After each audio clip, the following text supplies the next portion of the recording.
Bismillahirrahmanirrahim. Qala al-musannif nafa'ana Allah biha bi'ulumihi bi'alakum fid darin ila anqal. Masih tentang masalah hak-hak suami yang harus dipenuhi, ya. Qasiratal lisan, ya, maksudnya pendek lisannya. Itu lanjutan yang terakhir kemarin, ya. Anisibbi, jadi enggak banyak mencela suami. Ya, enggak mencela suami, kekurangan suami enggak diabsen, ya. Enggak dicela lah, apapun yang dilakukan suami, artinya tidak gampang lisan kita ini meremehkan, mencaci, merendahkan, enggak seperti itu. Enggak boleh kita seperti itu. Wal ghibah, jangan menggunjing, ya. Gosipin suami ke teman-temannya, gosipin suami ke keluarganya, gosipin suami di media sosial, gendeng lagi, ya. Suaminya digosipin, orang sedunia suruh tahu semuanya. Wan namimah, ngadu domba. Mungkin ada yang orang tuanya, ya kalau lagi pegel sama suaminya diaduin ke orang tuanya. Nah, ini istri stres ini. Padahal nanti kalau orang tuanya marah, dia juga yang pusing. Giliran suruh cerai, mabok dia. Tapi setiap dikit-dikit ngadu ke orang tua, suaminya begini-begini, nggak bisa. Nggak, bukan akhlak seperti itu. Bahkan kalau seandainya memang suami tidak baik pun nggak sepantasnya untuk diceritakan kepada siapapun, terutama bahkan kepada orang tua. Ya, sehingga makanya kami sering, ya, Umi sama Buya sering mengingatkan, ya, kalau misalnya ada yang sudah menikah itu, kalau ada masalah jangan lari dulu ke orang tua. Karena itu tadi, orang tua tuh perasaannya lebih sensitif. Jadi nanti yang main tuh sudah perasaan, nggak bisa lagi, kadang adil tuh jadi berkurang, ya, namanya anak, ya. Jarang orang tua tuh ibaratnya ketika misalnya anaknya nangis, merasa tersakiti, jarang orang tua tuh bisa bersikap bijak. Ngelihat anaknya nangis itu sudah pegel ya, hanya pegel ke mantunya. Udah gitu pegel ke mantunya belum hilang, anaknya sama mantunya udah gandeng-gandengan lagi. Coba, udah gandeng-gandengan tangan, sudah papi mami, mertuanya masih mendem. Karena mertuanya kan sakit hati ngeliat kemarin anaknya ngadu nangis, ya. Ternyata anaknya udah akur lagi sama suaminya. Ya, udah dilihat udah gandeng-gandengan, pegelnya hatinya mertua gara-gara anaknya ditangisin, enggak hilang-hilang. Lah kan itu bikin ngotorin hati orang tuamu gitu. Makanya biasakan jangan gampang cerita ke orang tua. Makanya kami Buya selalu pesan, kalau ada apa-apa mending kalau misalnya Buya yang memang mencarikan pasangan, ya cerita ke Buya aja. Cerita ke guru itu karena lebih bisa bersikap adil di situ. Tidak berpihak kepada salah satu. Nah, nanti ente begitu nak, ya. Kalau Zuat, ente harus bisa mencari orang yang nanti bisa menjadi hakaman min ahliha gitu ya. Jadi menjadi penengah di antara kamu dengan suami. Dan ini kalau bisa jangan diambil dari keluarga. Ambil orang yang dihormati suami dan dihormati olehmu. Karena nggak mesti Buya, karena mungkin kamu dicariinnya bukan sama Buya misalnya, tapi kamu dicariin sama ustadz di kampungmu misalnya. Ya nggak ada masalah kalau dia adalah orang soleh misalnya, ya. Ya mungkin kamu ada yang dari dulu udah dilamar sama ustadz untuk muridnya misalnya begitu. Atau apa, intinya nggak ada masalah. Yang penting kalau kalian tuh harus ada orang yang akan kalian jadikan penengah di saat nanti ada masalah, sehingga ketika ada masalah tuh kalian tahu larinya nih kemana gitu loh, cari penyelesaiannya tuh kemana. Jadi bukan curhat ke sembarang orang. Jadi paling enak tuh curhat ke orang yang didengar olehmu dan didengar oleh suamimu. Itu akan menjadikan permasalahan itu selesai. Karena kalau cuma kamu saja, kamu curhat misalnya ada seorang perempuan deket nih, maksudnya sering hadir majelis Buya, misalnya ada ta'aluf, tiba-tiba dia ada masalah dengan suaminya, mungkin dia curhat ke Buya, tapi suaminya ternyata orang yang nggak bisa deket. Gimana Buya mau jelasin? Nggak bisa. Gimana Buya menyelesaikan? Repot. Karena yang namanya rumah tangga itu, menyelesaikan permasalahan dalam rumah tangga nggak bisa sepihak, harus ada keinginan selesai dari dua-duanya, suami ya istri. Itu mafhum banget, ya. Baik. Wal ghibati wan namimati wa qalilati murajaati zauj. Nah, jangan murajaah, suaminya di murajaah. Maksudnya tahu dia paham murajaah suami itu. Suaminya kekurangannya, suamiku kurang senyum, suamiku kekurangannya, absen semua kekurangannya. Maunya ente punya daftar kejelekannya suami. Setiap hari naudzubillah. Ini istri penyakit ini, ya. Naudzubillah nak, ya. Jadi jangan banyak dimurojaah suamimu itu. Artinya kekurangannya ya nggak usah banyak dilihat. Sampai ibaratnya kalau Buya ngomong, kalau kamu belum mendapatkan suami, ya, ketika kamu mencari suami, maka matamu itu melek gitulah. Lihatlah dengan mata yang jelas gitu. Maksudnya ya perhatian banget, maksudnya benar-benar kamu cari tahu selengkap-lengkapnya. Tapi kalau sudah jadi suamimu, maka lihat suamimu dengan mata remeng-remeng. Ya, biasa sering ngomong gitu. Pernah dengar nggak? Jadi kalau seandainya ketika kamu mencari calon imammu, maka kamu carilah dia tuh dengan mata yang jelas gitu. Teliti, cari tahu. Karena dia akan menjadi pasangan hidupmu bukan hanya di dunia tapi di akhirat. Tapi kalau sudah jadi suamimu, maka lihatlah suamimu tuh dengan mata remeng-remeng. Remeng-remeng tuh gimana? Ya jangan terlalu melotot-melotot banget. Bukan berarti kamu kalau lihat suami gak usah, kata Umi gak boleh lihat suami suruh remeng-remeng begitu, bukan. Artinya jangan terlalu banyak dilihat kekurangannya. Kita gak menikah dengan Nabi, kita akan menemukan kekurangan ya pada suami kita. Tapi jangan terlalu dilihat, jangan fokus kekurangannya. Hidungnya pesek misalnya, misal contoh. Tapi senyumnya manis, kamu lihat senyumnya. Itu. Misalnya baunya kecut misalnya gitu. Ya, jangan fokus ke baunya juga. Buktinya mangga kecut juga kamu demen kok gitu ya. Artinya nggak semua yang kecut tuh nggak sedep gitu ya. Artinya ya kalau emang kecut kamu lihat tapi badannya keker, misalnya gitu. Jadi selalu mengalihkan kepada kelebihannya aja deh gitu. Jangan kecut akhirnya berungkit. Karena kalau kamu biasa melihat kepada kekurangan suami, nanti tuh sambung menyambung. Dari kekurangan akan menemukan kekurangan berikutnya terus, dan kamu gak akan menemukan kepuasan, sehingga akhirnya lama-lama rasa kalau misalnya ada rasa cinta jadi hilang cintanya. Kalau ternyata sudah gak ada rasa cinta, tidak akan pernah bertumbuh kembang dan menjadikan kamu susah untuk mengabdi. Maka sudahlah, banyak maklumnya, banyak mengerti gitu ya, baru mencoba memahami dia ada kekurangan, aku juga lebih banyak. Gitu. Setiap melihat kekurangannya, aku juga lebih banyak. Dan penting karena dia sudah dipilih oleh Allah untukku, maka kamu berusaha untuk melihat kebaikan-kebaikannya, sehingga dengan itu matamu akan tertutupi dari kekurangan-kekurangannya. Paham banget? Baik. Selanjutnya qalal musannif nafanallahu bi'ilmi bi'ulukum fid darin ila anqal wa mimma yatlubu minha aidan, dan yang diminta ya, wa mimma yutlabu minha aidan, diminta dari seorang istri kepada suami ya, yang diminta kepada seorang istri, hal yang harus dilakukan terhadap suaminya, at-tazayyun, dandan. Kalau suamimu senang dandan ya wajib dandan. Kalau suamimu ya dandan nggak apa-apa deh, kamu cantik aja ya sudah, pokoknya yang penting fresh lah gitu ya. Tapi kalau ada suami kadang memang demen istrinya dandan, kita nemukan satu jamaah tuh kalau dandan tuh komplit gitu ya. Sampai temannya tuh ngomong ke Umi guyon, Mi, ini nih kalau di rumah kayak gini juga loh, Mi. Iya tak, kata kita, emang nggak sumpek gitu pakai dandan. Suami saya, Mi, katanya nggak bisa kalau lihat saya nggak ada, harus saya tuh dandan. Jadi dia tuh dandan komplit kayak dandan ke pengantin gitu. Astaga. Ya sudah, kata kita, kalau emang suamimu senang ya wajib itu, kamu wajib sudah ya nyanyi kamu, tapi kamu nyaman nggak dengan dandan? Ya nyaman aja lah, Mi, yang suami senang ya sudah, alhamdulillah.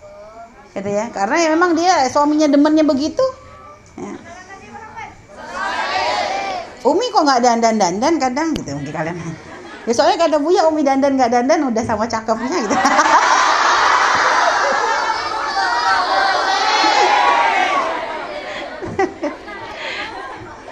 Baju baru aja nggak pernah ngeh Buya Umi pakai gitu. Perasaan bagus terus sudah ya. Itu kompor dikit.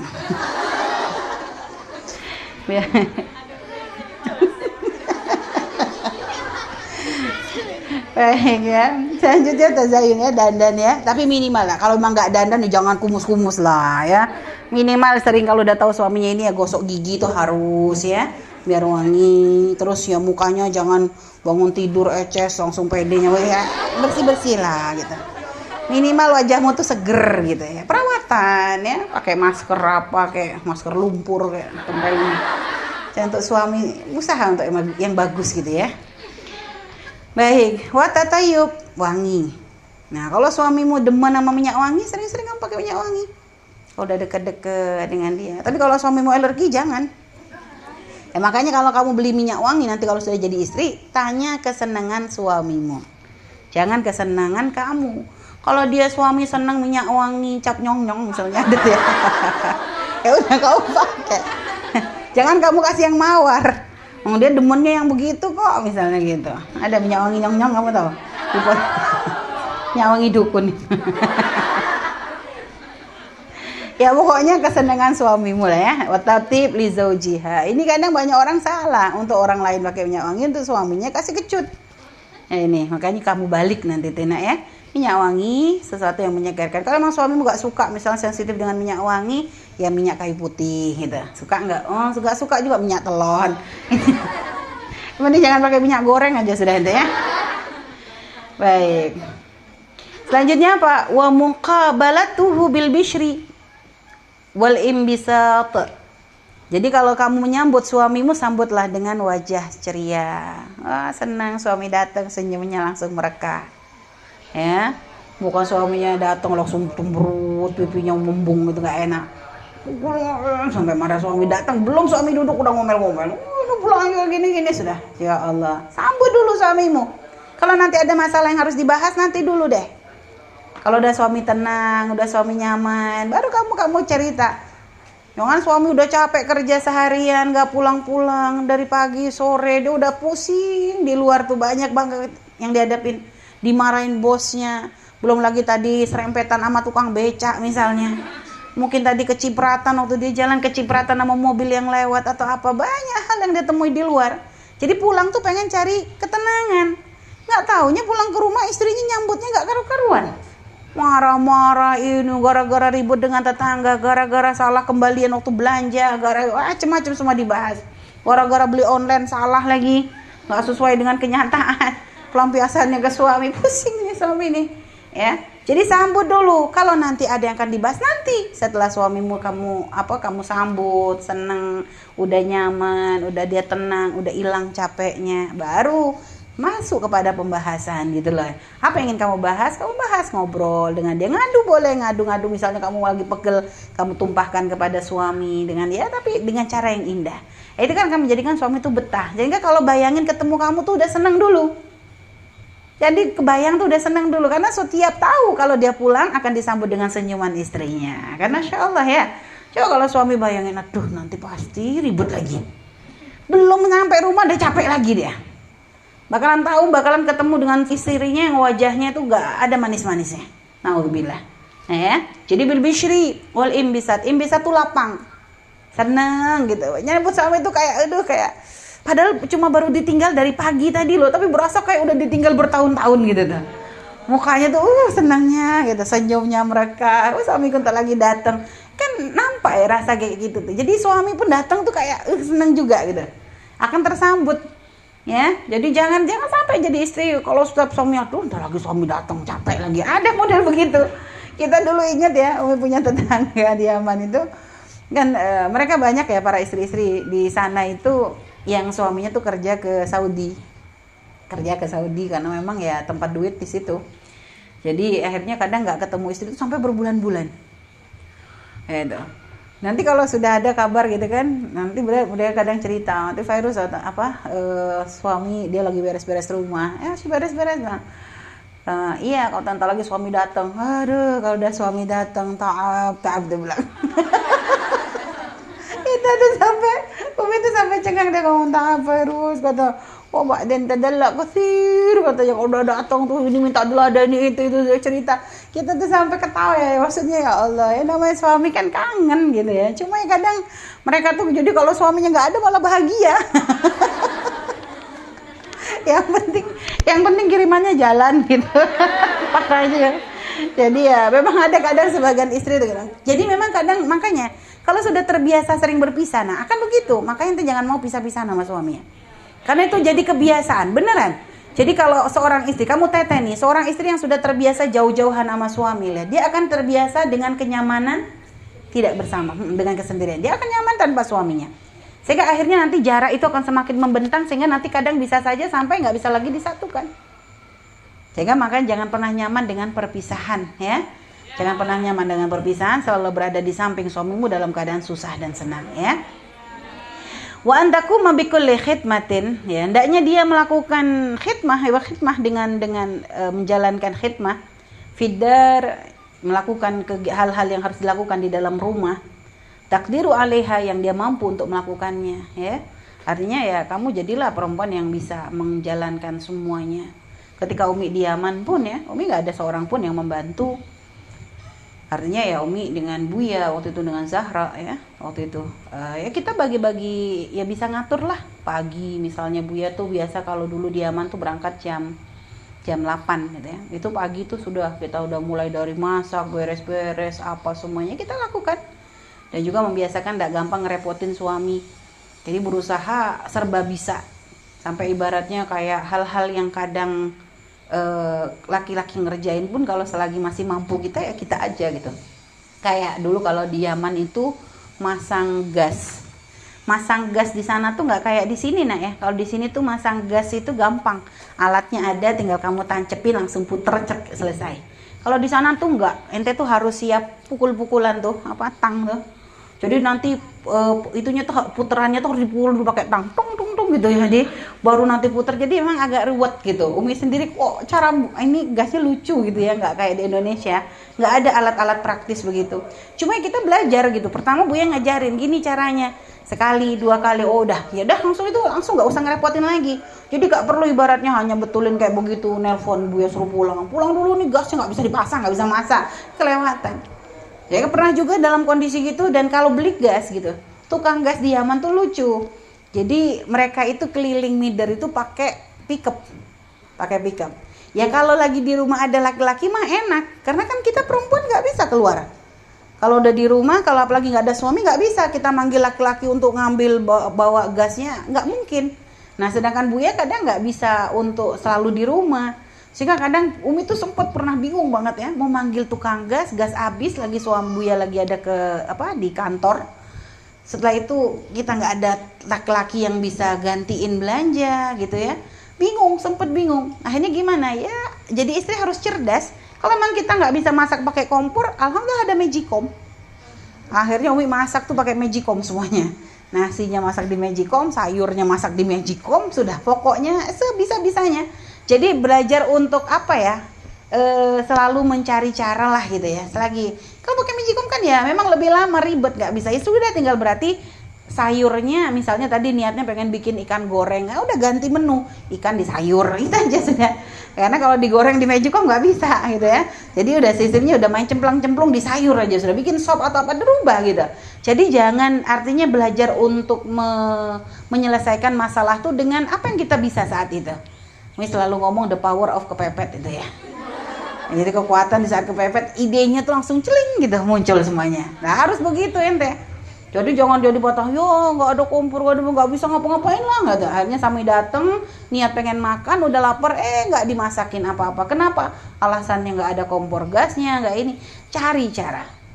Jadi pokoknya selalu berusaha maksimal dalam menjalankan segala sesuatu. Baik nak ya. Faqad ruwiya an Asma binti Abi Bakr, diriwayatkan dari Sayyidah Asma binti Abi Bakr As-Siddiq radhiyallahu taala anha. Beliau berkata, ini Sayyidah Asma ini cerita, tazawwajtu Zubair. Jadi Sayyidah Asma ini menikah dengan Zubair. Sayyidina Zubair ibn Awam. Ini termasuk sahabat al-Basyirin bil Jannah yang dikasih kabar gembira surga ini ya. Sayyidina Zubair ini. Wa ma lahu fil ardi min malin wala mamlukin. Tapi Sayyidina Zubair ini fakir banget. Enggak ada harta wala mamluk, enggak ada budak. Enggak ada sesuatu yang dimilikinya. Wala syai'in ghairu farasihi wa nadhihi. Enggak punya apa-apa. Zubair tuh enggak punya apa-apa, kata Sayyidah Asma nih. Enggak punya apa kecuali hanya seekor kuda, ya. Punyanya tuh hanya seekor kuda, wa nadhihi, dan juga seekor onta yang punya tugas nyiram air, ya. Jadi punya onta yang punya tugas kayak untuk nyiramin tanaman gitu ya. Mungkin kalau kita tuh kayak kerbau gitu ya. Kalau di sana tuh jadi onta, ada khusus onta yang memang tugasnya itu adalah untuk menyiram air ke tanaman-tanaman gitu. Kuntu a'lifu farasahu, dan aku itu yang bagian dapat tugas bukan hanya sebagai ngurusin Sayyidina Zubairnya, bahkan ngurusin kudanya pun aku. A'lifu tuh aku yang ngasih makan kudanya, wa akfihi mu'natahu, dan aku yang memenuhi semua kebutuhannya, wa ususahu, dan pokoknya semua yang berkaitan untuk kuda itu dia semua, Sayyidah Asma semua yang mengerjakannya. Wa adukun nawa, dan aku yang numbuk an-nawa itu biji kurma ya, li nadhihi, untuk makanan nadhihnya tadi. Untuk dabah yang untuk ngangkut air itu ya, binatang yang tadi untuk ngangkut air itu, ontanya tadi, itu makanannya adalah biji kurma yang ditumbuk. Jadi Sayyidah Asma tuh sampai numbuk biji kurma, ditumbuk, kebayang ente kayak apa kerasnya. Wa alifuhu, aku yang ngasih makannya.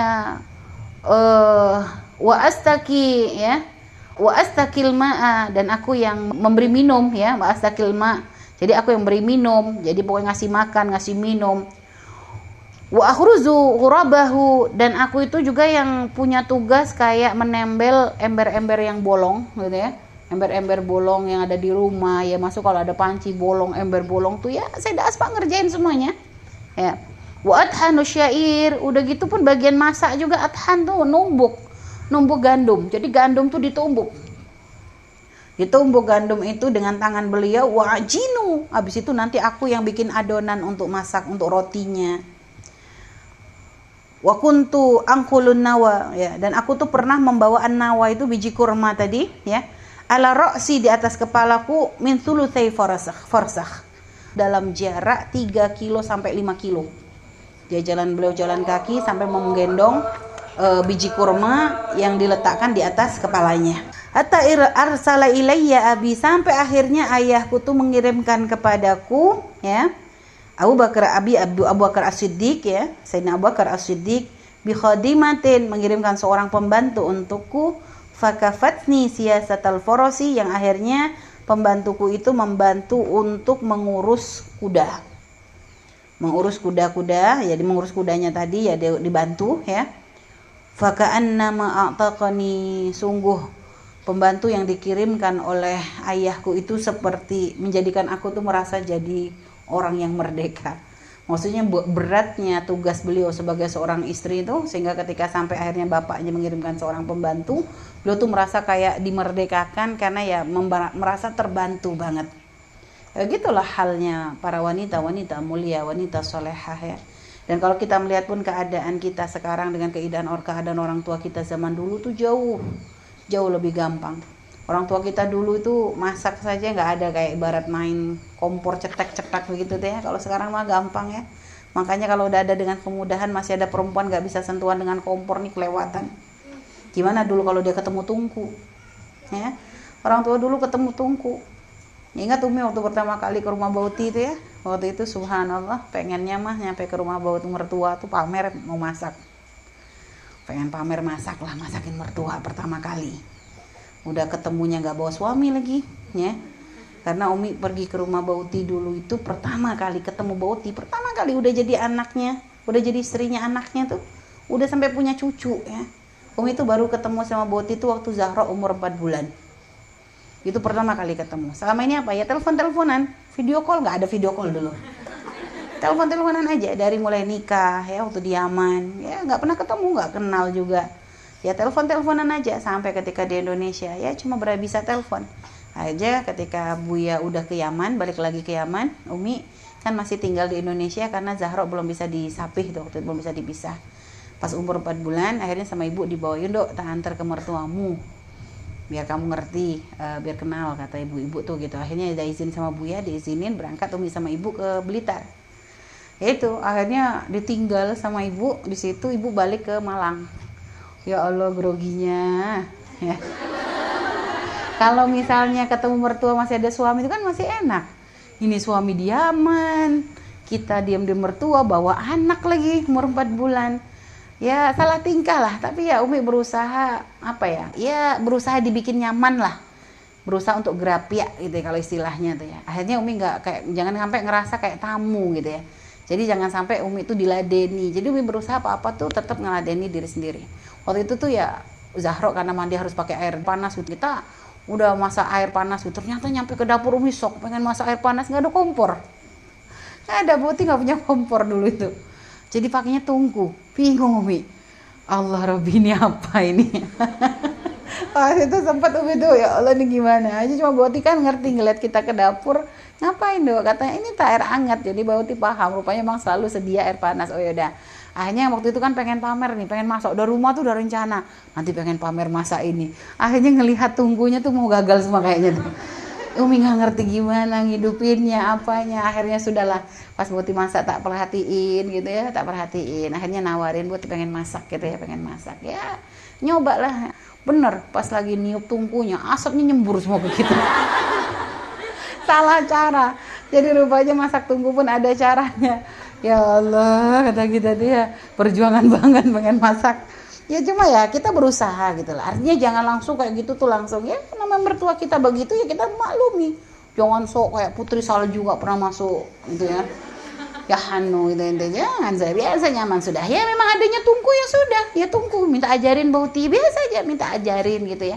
Kita buat senyaman mungkin supaya apa? Artinya kalau kita tuh gak ngerasa asik, akhirnya orang pun akan nyaman dengan kita gitu loh. Nah, dan Umi pengen ente tuh nanti dengan mertua tuh bikin suasana yang enak, yang gerap ya, yang nyaman lah. Makanya Bauti itu paling selalu ngomong Bauti paling iki mantuku ki paling enak banget katanya, nggak usah repot disiapin apa-apa. Taruh aja cabai di kulkas sudah aman katanya. Jadi Bauti kalau udah datang tuh sudah nggak pernah nyiapin macem-macem, gak usah dimasakin, cabai aja penuh tuh kulkas tuh isinya penuh cabai semua pintunya. Itu sudah itu makanan sehari-harinya mantunya tuh. Ya.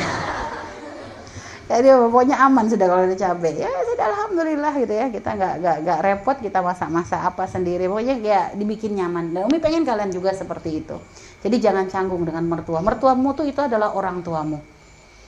Artinya ya mungkin tentu kadang ada perbedaan. Ya jelas dong dia namanya orang tua, bukan orang tua ketemu gede nah. Gitu.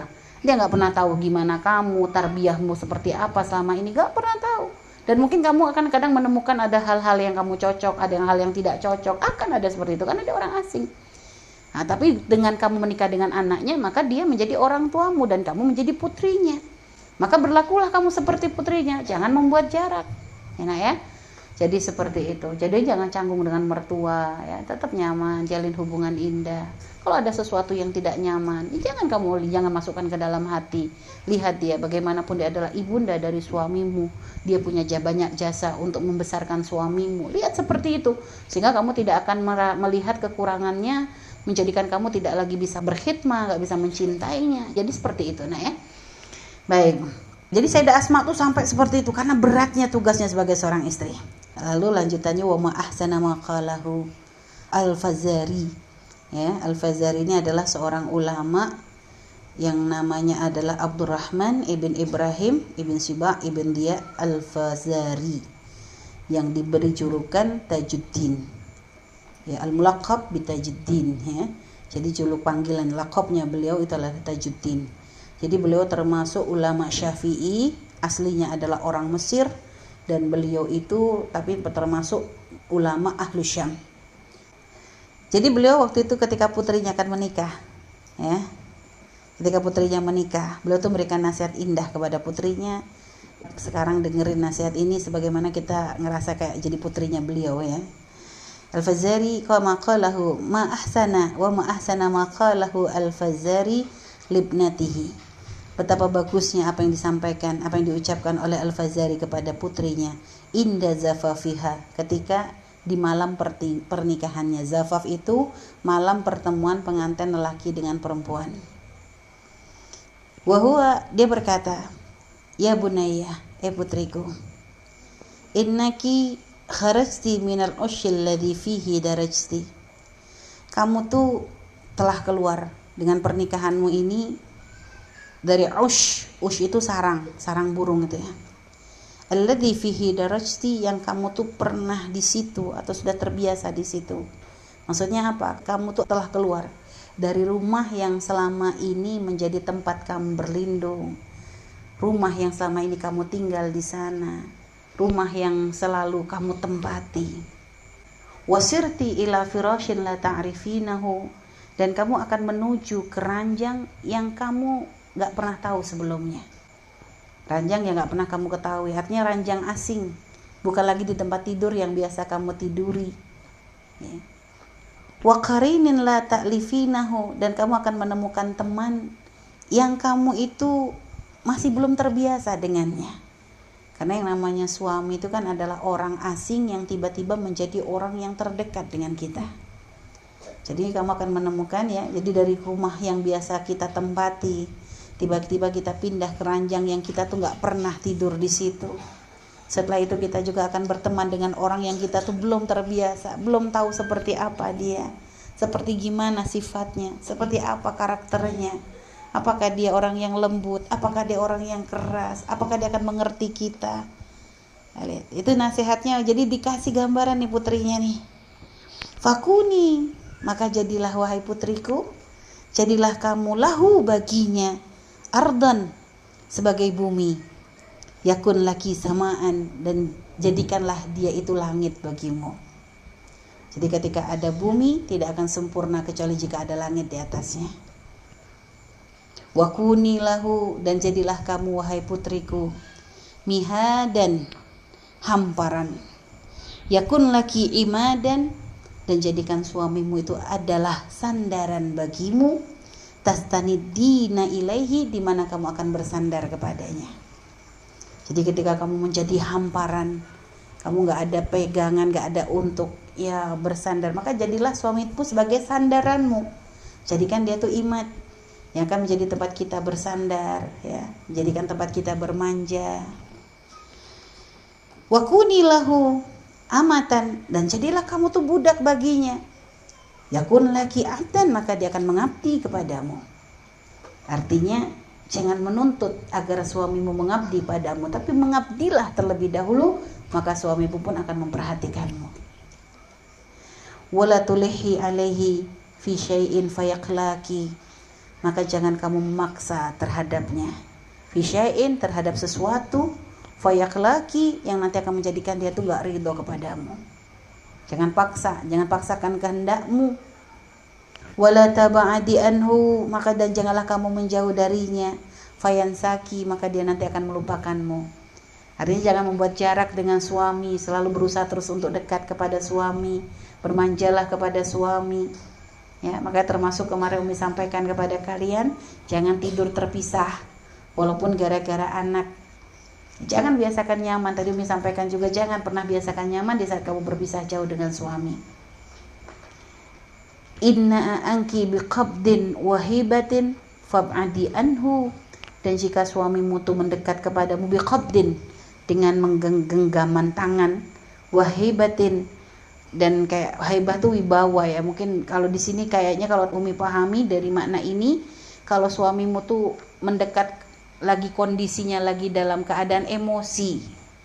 Ketika suamimu tuh dalam keadaan emosi, fab'adi anhu, maka menjauhlah kamu darinya. Artinya kita harus tahu sikon. Ketika suami kita dalam keadaan marah dan khawatir mungkin nanti suami misalnya melakukan sikap kasar kepada kita, jangan malah ditambah, tapi jadilah kita tuh orang yang ya menjauh dulu sebentar sampai mungkin suami tenang. Sebagaimana Abu Dzar itu, seorang sahabat Nabi, Abu Dzar pernah berkata kepada istrinya, ya, wahai istriku, jika nanti dalam pernikahan itu engkau menemui aku dalam keadaan marah, maka kumohon kamu diamlah. Dan ketika nanti aku menemuimu dalam keadaan marah, maka aku akan diam. Jadi ada kesepakatan antara suami istri. Jadi kalau aku lagi marah, jangan kamu balas dengan marah, karena nanti marah sama marah yang ada piring pecah. Gitu nah ya. Yang ada nanti emosi, dan mungkin nanti sampai kata kasar, mungkin sampai tangan melayang. Lah ini nggak diharapkan. Sehingga kalau ada satu marah, yang satunya diem dulu, dengerin dulu nih marahnya kenapa, biarin dulu dia melampiaskan marah, jangan dibales. Sakit hati tutup kuping aja. Mungkin kalau suaminya marah ngeluarin kata, udah kamu langsung baca aja sholawat, belum, nggak usah didengerin sudah. Tapi kayaknya dengerin, padahal pikiranmu kemana-mana gitu. Penting jangan dimasukkan ke hati, supaya biar kamu nggak sakit hati. Karena namanya orang marah tuh kadang kalau bahasanya tuh keperucut ya. Jadi kadang mengungkapkan kalimat yang nggak baik gitu. Namanya orang marah. Ya, jadi kamu diem. Nah inilah maksudnya di sini Al-Fazari ini ngingetin anaknya. Jadi kalau ketika suami dalam keadaan emosi, menjauh dulu darinya. Wahfadhi, dan wahai putriku, jagalah anfahu, hidung suamimu. Wasam'ahu, dan jagalah telinga suamimu. Wa ainahu, dan jagalah mata suamimu. Maksudnya apa? Wahai putriku, ketika kamu sudah menjadi seorang istri, jaga hidung suamimu. Maksudnya bukan kamu disuruh megangin hidung suamimu terus. Akan tapi jagalah jangan sampai suamimu mencium sesuatu yang tidak wangi darimu. Makanya anak-anak perempuan, jaga kebersihan kalian dari sekarang. Kamu sudah sangat terbiasa dengan bau keringatmu, tapi orang lain jangan kamu hukumi sama dengan hidungmu. Kamu ngelihat ya, mungkin bagi anak perempuan ketika mohon maaf, mungkin bagian tubuhnya, ketiaknya, baunya nggak karu-karuan, bagimu mah ya enak aja, itu badanmu kok. Kamu nggak akan pusing gara-gara mencium ketiakmu sendiri. Tapi orang lain belum tentu kuat, sehingga harus sadar. Sehingga makanya sering ingetin kepada anak-anak perempuan, jaga hal-hal yang sekiranya menimbulkan bau dari mulut, ketiak, dan hal-hal yang lainnya. Maka jaga. Maka kepada suami lebih lagi. Kalau kamu dulu waktu di pondok biasa keramasnya seminggu sekali, misal, kalau udah punya suami jangan kelewatan begitulah.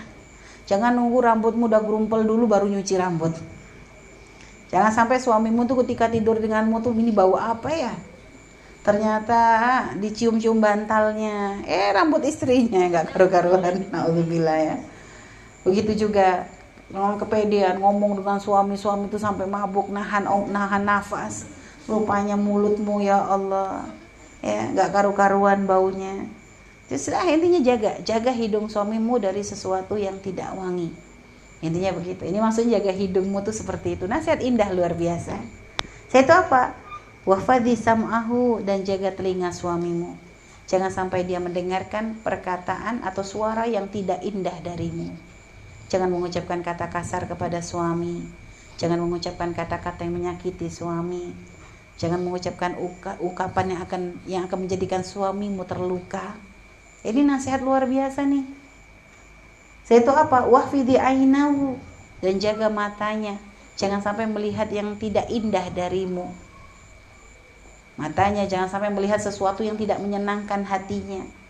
Maka apa yang menyenangkan dia? Dia senang melihat kamu tersenyum, maka selalulah tersenyum di hadapannya. Dia senang melihatmu itu cantik, maka selalulah berusaha untuk cantik di depannya. Dia senang ketika melihatmu tuh riang, bahagia, maka selalu tampakkan hal itu di wajahnya. Terus lakukan seperti itu. Jadi berusaha sebaik mungkin untuk menjadi sesuatu yang senang dilihat oleh suami gitu ya. Jadi apa yang senangnya oleh suami untuk dilihat, maka jadilah kamu seperti itu. Dengan syarat tidak melanggar syariatnya Allah. Fala yasummu minki illa tiban. Nah, di sini dijelaskan jangan sampai dia mencium darimu kecuali sesuatu yang baik. Wala yasma'u minki illa hasanan, dan jangan sampai dia mendengar darimu kecuali sesuatu yang baik. Wala yanzuru minki illa jamilan, dan janganlah sampai dia melihat darimu kecuali sesuatu yang cantik. Ini adalah nasihat Al-Fazari kepada putrinya, yang itu semoga bisa kita amalkan ketika nanti kita berurusan dengan suami ya. Anak-anak Umi, kalian nanti akan menikah, maka seperti itulah. Nanti ini gambaran yang harus kalian bayangkan, bahwa nanti kita akan ketika menikah, coba ya, kalau kamu misalnya biasa di rumah, biasa kamu kumpul dengan ayah ibumu, kamu bermanja, mungkin biasa kamu tidur siang nggak pernah dibangunin, ibumu masak di dapur, kamu masih iktikaf di kamar misalnya, ibumu nggak akan cerewet. Tapi nanti jadi istri nggak begitu lagi.